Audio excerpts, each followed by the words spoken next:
त्या वतीने कल्याण डोंबिवली महानगरपालिकेच्या समोर आंदोलन होते। प्रसार माध्यमामध्ये चुकीची माहिती दिली जाते आणि समाजामध्ये तेढ निर्माण करण्याचं कार्य त्या ठिकाणी चालू आहे। काही लोकांनी जो काही गैरसमज तयार केलेला आहे की ती जागा सरकार घेते आणि तिथे दुसरं काहीतरी निर्माण करते किंवा व्यापारी संकुलन होईल किंवा आणखीन काही होईल की आपण कोणतंही जे गैरसमज पसरवत आहेत। कोणीतरी असं सांगितलं की बुलडोजर आणलं, गौतम बुद्धाचा पुतळा तोडला, कोणी सांगितलं बाबासाहेबांचा पुतळा तोडला, असे गैरसमज पसरून त्या ठिकाणचं वातावरण हे दूषित करण्याचा प्रयत्न करतात।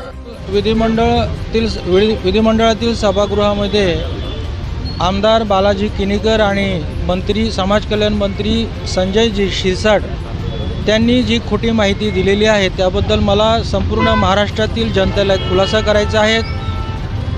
बालाजी किनीकर बोलतात या ठिकाणी काही लोक तेढ निर्माण करीत आहेत। आपल्याला माहीतच आहे बौद्ध भिक्खू संघ आणि शांतप्रिय बौद्ध उपासक उपासिका या ठिकाणी 27 दिवस होऊन सुद्धा आम्ही शांततेच्या मार्गाने संवैधानिक मार्गाने धरणं आंदोलन करीत आहोत। या 27 दिवसांमध्ये कोणतेही अनुचित प्रकार झालेले नाही आहेत।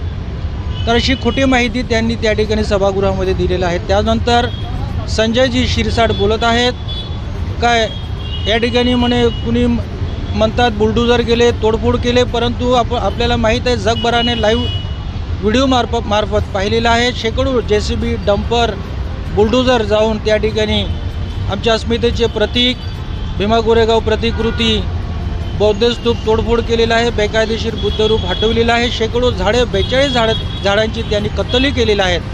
परंतु अशी खोटी माहिती देऊन संजयजी शिरसाट आणि बालाजी किनीकर या दोघंही बौद्ध समाजावर या ठिकाणी महाराष्ट्रातल्या जनतेसोबत त्यांनी फसवणूक केलेली आहे। तर त्या दोघांचा या ठिकाणी निषेध करतो। धन्यवाद। कालचा दिवस जो होता विधिमंडळ अधिवेशनाचा महाराष्ट्राच्या याच्यामध्ये अत्यंत हा दुःखद दिवस म्हणावा लागेल।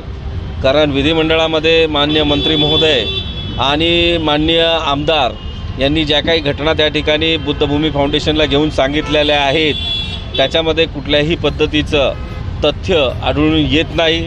आणि महत्त्वाचं म्हणजे ज्या ठिकाणी असं सांगितलं आलेलं आहे की या ठिकाणी बसलेले आंदोलनकर्ते समाजामध्ये तेढ निर्माण करायचं काम करत आहे, तर माझा असा प्रश्न आहे की समाजामध्ये तेढ कोण निर्माण करतं आहे हे संबंध कल्याणला आणि महाराष्ट्राला कळलेलं आहे।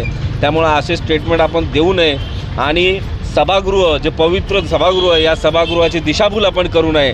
मी या अनुषंगाने एवढंच सांगेल आणि शेवटपर्यंत हा लढा भंतेजींच्या नेतृत्वामध्ये अशाच पद्धतीने चालू राहणार आहे।